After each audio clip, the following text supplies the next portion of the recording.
Welcome to Hope for Anxiety and OCD. I'm your host, Carrie Bach, and today on the show, we are talking with Sporty King, who is a master listener, stress mastery educator, and certified humor professional to talk with us about humor. I did not know prior to meeting Sporty that you could be a certified humor professional, but I find this very interesting and intriguing, and I think we're going to get into a great conversation today. Even though you're a public speaker, why would you say that you're a master listener? That seems like a contradiction a little bit there. Great. And see, that's part of the beauty of life and humor. It's the contradictions. Listening is actually the number one communication skill. So what happens is we tend to hear people say that they're a motivational speaker, they're a speaker. But the truth is you have to listen. When you speak, you should be sharing. And so you share the information that went in. And you'll see, later on, I've thought of some things will really show you why I call myself the master of listening. And the reason I also came up with that moniker is instead of saying I'm a master of ceremonies at an event, okay. Mm-hmm. Yeah, I'm a master of listening. I will listen throughout a conference, for instance, an awards banquet or whatever, and I listen for the things that people say. And then I collect the words, and then at the end, I will actually create a poem on the spot that grabs the spirit of what went on in that tribute or the conference as well. And so that's why another reason I call the master of listening. Wow, that's impressive. Poems on the spot. Awesome. So you told me that laughter is a part of humor, but not a requirement. So tell us more about that. Yeah, you see, humor is actually the quality that makes something amusing or laughable. Whereas laughter is actually the biological reaction. So laughter is that outward expression of humor. So okay. It's just like we hear people say, I got a good sense of humor. You can have a sense of humor and not laugh at all. Gosh, let me tell you, there's a flashback that I just had earlier in my speaking business, a disease called RFD. Okay. And it stands for reflex dystrophy, RDF. Reflex dystrophy sympathy, RDS. And so I'm speaking to this group I'm talking and I'm laughing and I'm talking. And about 10 minutes into the presentation, one of the persons in the front row, she said, Sporty, because no one laughed while I'm talking. And she said, I just want you to know that we are really enjoying you. But this disease is a cross between cancer and arthritis. And actually laughing is painful sometimes.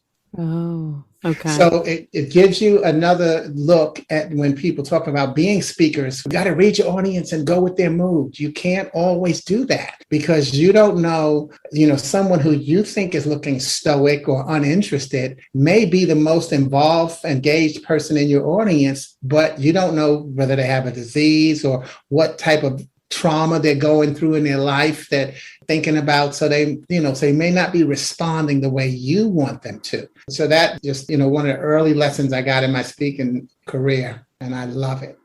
Somebody took a nap one time while I was speaking at a conference, and I just figured that they really needed that nap at that time. I tried not to take any offense to it, but I was like, man, this is rough here. I wasn't even after lunch or anything. Well, see, because after lunch, usually if I'm speaking after lunch, I'll open a session by saying, welcome to sleep therapy. Yeah. But yeah, maybe your voice was so calming that allowed them to get that rest that they need. There you go. Again, switching things up. Yeah. One of the reasons that I wanted to talk about humor on a show that has to do with anxiety, because I know somebody's tuning in right now going, why in the world are they even talking about this on the anxiety show here? But I noticed that if people aren't careful, that they struggle with anxiety, they can really fall into two different traps. And one is they may take themselves too seriously and they have a hard time just finding that sense of humor and maybe making light of some things that happen in our lives. I think that's a skill that we all have to kind of develop to, stay sane and get through some difficulties. But then on the other trap, they may make everything a joke and just kind of joke their way through life and avoid really like diving into some of those difficult feelings they might actually need to feel. I'm curious about, your thoughts on those two different extremes. Sure. And let's jump right on that word you used twice, feelings. See, because the key is no emotion is wrong.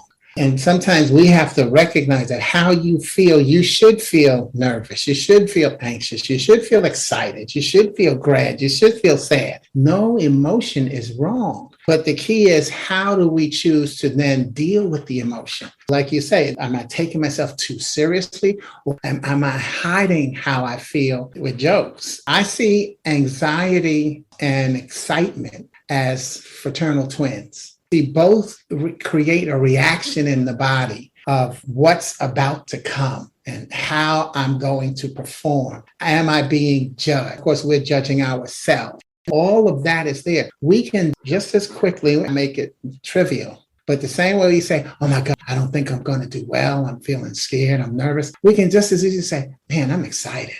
I'm about to do a great job and make a difference in people's lives. The brain doesn't say, Siri here, let's correct that.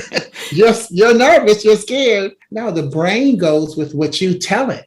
Sometimes, like I said, it's not necessarily going to be easy, but it's a commitment. And so if I'm taking myself too seriously, the key becomes the world throws around, and that is truth and trust. You've got to be honest with yourself. Because sometimes the people who take themselves too seriously, I think, is because they won't let anybody else in who will say to them, hey, look, you're doing this. And then therefore now they have a chance to correct it.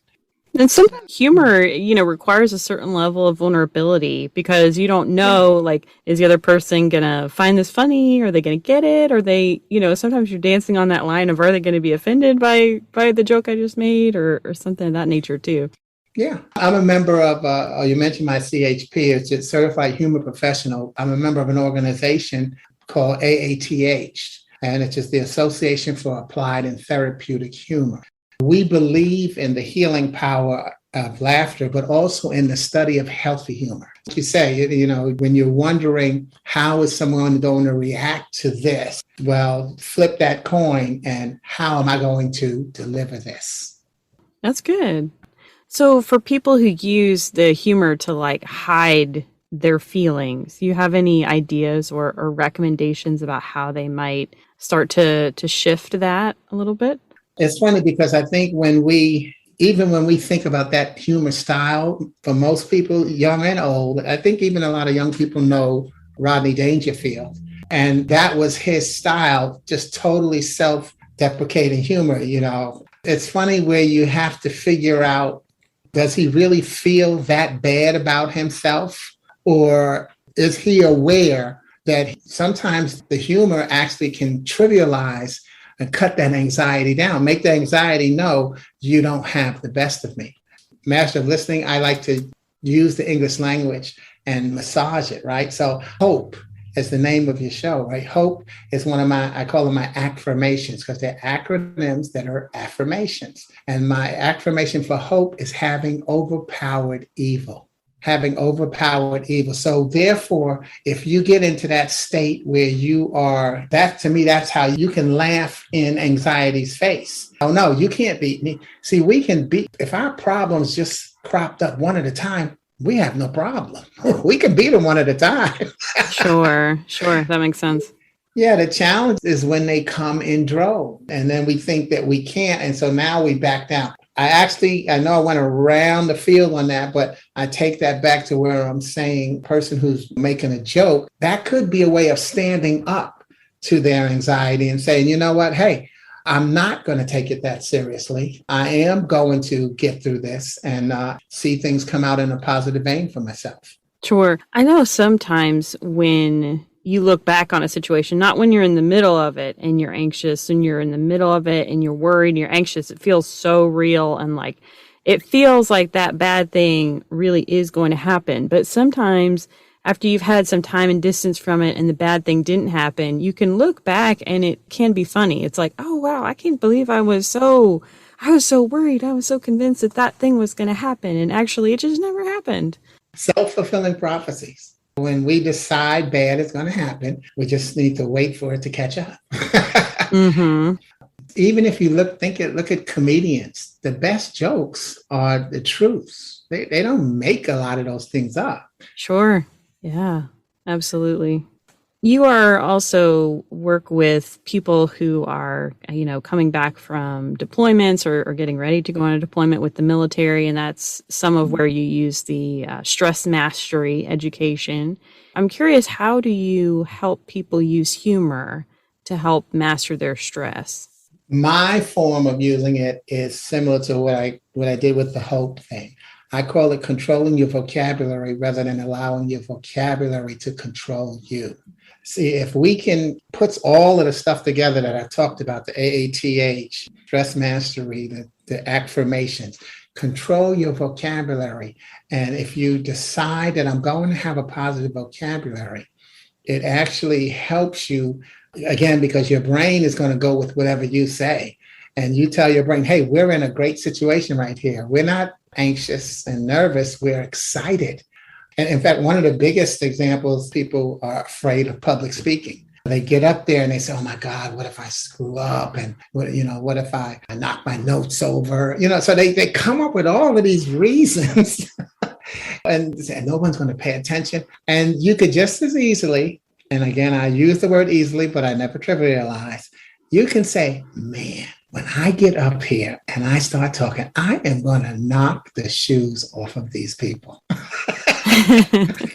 I saw this on TV. So now all I have to do is be my hero that I saw giving this speech on TV because you've been asked to speak. See, sometimes we erase the gift in favor of the challenge. And so you've been asked to speak. That was a gift to you. Instead of you accepting what has been given to you, you decide, but I'm not the right one. Hey, sounds like Moses to me, Not me. I don't think I can do this task. Yeah. I mean, that leads into my next question, which is, do you believe God has a sense of humor? I absolutely do. And I think that if you believe in God, I think you kind of have to, because if you believe in, what's the premise of us? Is that we are made in God's image. Mm-hmm. So if we are made in God's image, we have the characteristics of God. Therefore, our sense of humor is a characteristic of God's. We are the living sense of humor of God. Yeah, that's awesome. Absolutely. I'll check with him on that, by the way. You'll ask him. We had a funny experience in our household this week, actually. We sat down to pray at the dinner table, and my husband, no sooner does he get Dear God out than we start to hear this music. And it's like, dun, dun, dun, dun, dun. And we're like, what in the world is that? The ice cream truck was passing by, like right at the time where he goes to pray. And it was like trying to pray to Pop Goes the Weasel just doesn't quite seem right. But it was just so funny, the timing on that happening. And we very rarely get ice cream trucks that pass by here. So at first we didn't quite even know what it was. Like, what is that noise? And we just started laughing at the table. It was good. I know that there have been probably times in your life, has there been a time where you look at something and maybe you said, no, I'm not going to do that, or no, I don't really think that's what I should be doing, and then next thing you know, God like somehow leads you in that direction in some kind of roundabout way, and you end up doing that thing that you didn't think you were going to be doing? There's a novel, right? Even first with what you're talking about prayer, I would like to connect that to humor.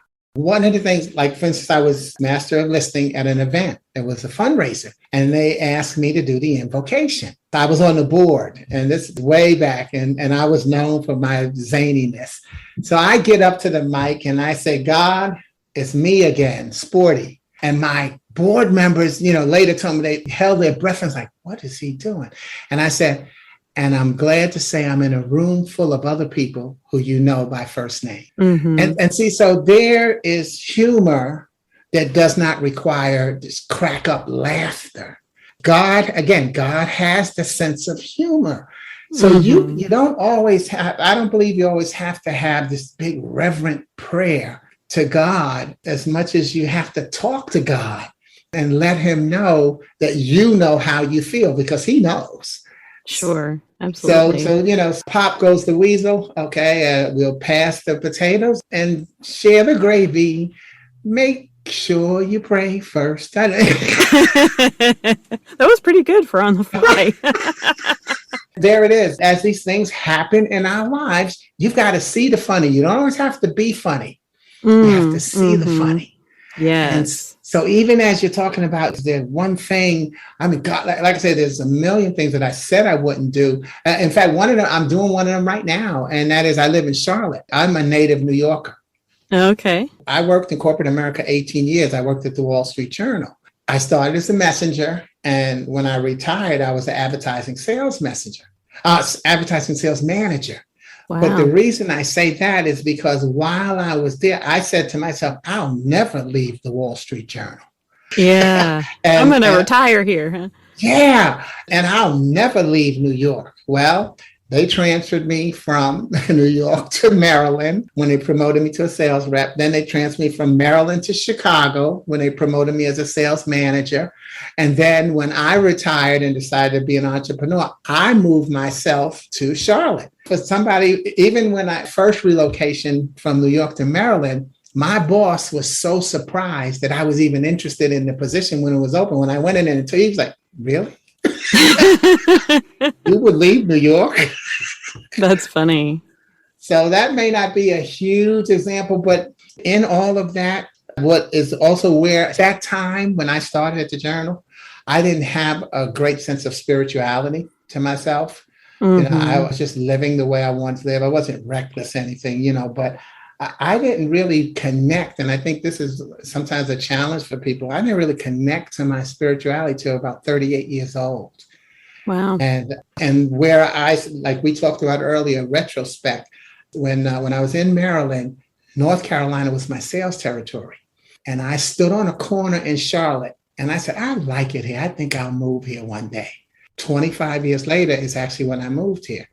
But I had that conversation with myself in 1985.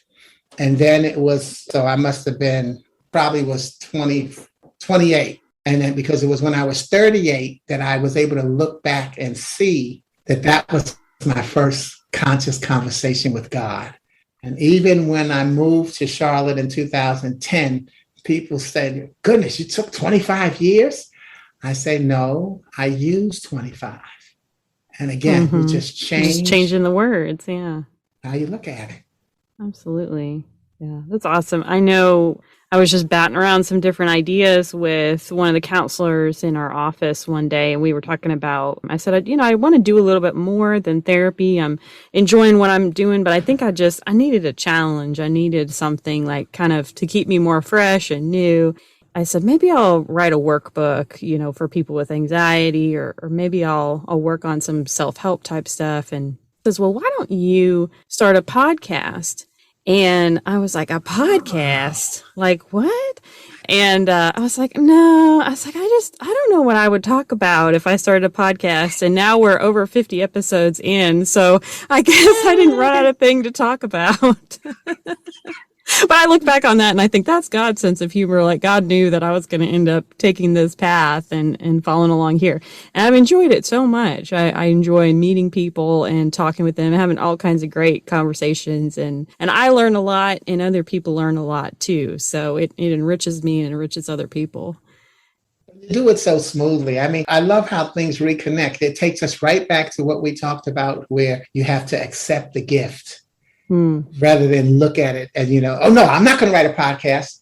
Excuse me, Carrie. I'd like you to write a podcast. And sometimes people see things in you, like we need those other people outside of ourselves to speak the positive things into our life or the gifts that they see that God has given us. We've talked about this on the show before, but it's important to for us to be in community with people who are able to kind of call some of that out sometimes and say, hey, I see this in you. Have you ever thought about that? I mean, that in itself is a blessing for sure. Yeah. And, it takes me back to what we were saying about anxiety, people taking themselves too seriously, how I help people deal with stress. One of the main things, other than telling them, control your vocabulary, do not compare yourself to someone else. That's huge. Very huge. Yeah. Nothing will rob you of your joy and peace and all of that more than comparing yourself to other people. I really Mm-hmm. believe that. Because Mm-hmm. everyone is on their own journey and their own path. And unfortunately, I think someone said this, and I don't remember who it was, but it's like we used to only compare ourselves to the people that we knew, the people that were Mm. around us and in our inner circle. And now we can compare ourselves to anybody in the world. We just get online and get on social media. And it's rough. It's hard. In fact, even with my New York roots, one of the ways that I keep myself grounded, crazy things go on. And I will say, you know what? This has been going on all along. We didn't know it. Technology has, this is what technology did. Put new stress and anxiety into our life because now we have more information that we didn't have before. So that whole saying of a simple life, that's gone. Unless you're Amish. Yeah, right. Now there's a joke that you cannot or can make. Is it a striking joke? It's not. It's one of those, they are proud of what they do. And I say, therefore, yeah, that's right. That's the thing. And I didn't know what was going on in California. So I didn't have to care about it. And so now, like you say, you're on instant, all this technology, and you're modeling yourself out of somebody who you don't even know their true persona, because who they're showing you on the screen may totally be the opposite of who they are. Right. One of my favorite, when I do my presentations and I'm talking about stress, is I always say, if you don't like the way things are, change the way you look at them. And I open that with a slide that shows a jail cell, an empty jail cell. And the caption is, she met him on the internet. He said he lived in a closed community. Oh my goodness. That's a closed community. Maybe not what she thought. Right. Tell us how people can find you and get in touch with you. SportyKing.com. It has all of my connections to all of the social media. I'm on LinkedIn, Twitter, Instagram, Fussbook. That's what I call Facebook. That's what you call it? Oh, okay. Fussbook, because everybody's just complaining. My dad has come to calling it facelift, and he's not on there, but that's what he likes to call it, is facelift. I don't know why. But also on my site at sportyking.com, I do 3 audio broadcasts a week. So similar to you with your podcast. Mm-hmm. Well, Monday I do a quick 2-minute inspirational message. Wednesdays I do one. My Wednesday message is actually called Glue Wednesday. And my glue is GLUE, God's love undoes everything, where I'll talk about how we have to recognize that Wednesday is not hump day. Wednesday is actually the middle of a traditional 7-day week that keeps things together. So we don't need to hump. We don't need to get over. We need to find ways to keep it together. So again, just playing on words and bringing the calm. And then Friday, I call Gift Friday. And gift is GIFT. God is for today, because everybody say TGIF, but I say, well, TGIT. Thank God is today. And then thank God is tonight. Let's make sure that we recognize that God is for today. Mm-hmm. Even when you talked about earlier about how when you're going through something and you're in the middle, poetry is how I started my speaking business. And I wrote a poem called How Far is the Middle? Because see, we don't really know when we're in the middle, because we don't know when that situation starts. Or when it's going to end. And when it's going to end, right? Yeah. That's huge. So you'll find those 3 broadcasts on it, and people can subscribe to them. It's free. In fact, you don't even have to subscribe. If you just want to watch one and enjoy it, that's fine. You got options. Mm-hmm. So towards the end of every podcast, I like to ask our guests to share a story of hope, which is a time where you've received hope from God or another person. That one is actually very easy for me. It's the hope of how he has allowed me to handle grief. When my mother died, I was the one in the room with her to see her take her last breath. I had to turn that. And what I was able to flip it very easily, actually. And that's the gift of God, is I said, you know what? I'm the only one in the family that could have handled this. Yes, I was torn apart. And yes, I went through my whole crying bit and everything like that. But I said, you know what? My sister and I had just switched changing of the guard, whose turn was it to watch her about an hour ago. My sister would have lost her mind.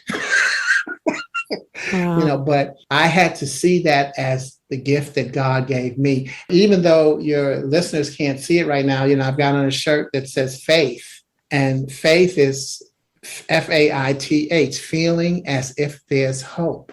Yeah. Recognizing that the only thing you cannot do is give up. And that's what God has constantly allowed me to feed into my life and then share with other people's lives. In fact, let me do a quick thing with you. I want you to answer me. This is a cliche. This is where I say also control your vocabulary. This is a cliche, and I want you to finish it. Okay? Okay. All right. When one door closes, another door opens. Good. But now the Sporty King remix. When one door closes, go for the windows. There you go. Don't wait for the other door to open. That's right, because it may not be your door. And what we do is we have to recognize that there are usually more doors than there are windows in a room. And once you see what you have to choose from, won't you make better choices in life? See, that's why I say the cliches, we got to be careful of those cliches and the comparison of ourselves to someone on the other side of the world, because they're saying things that may not apply to what's going on in our lives. So really be careful about that, but definitely go for the windows. You get another chance to make one more choice, because each of us does. And my closing comment is that we do the bravest thing that we can do every day, and that is lay our heads down and go to sleep. Yeah, that's good. I really appreciate this conversation, and I know that our listeners will as well. So thank you for being on the show. Thank you so much.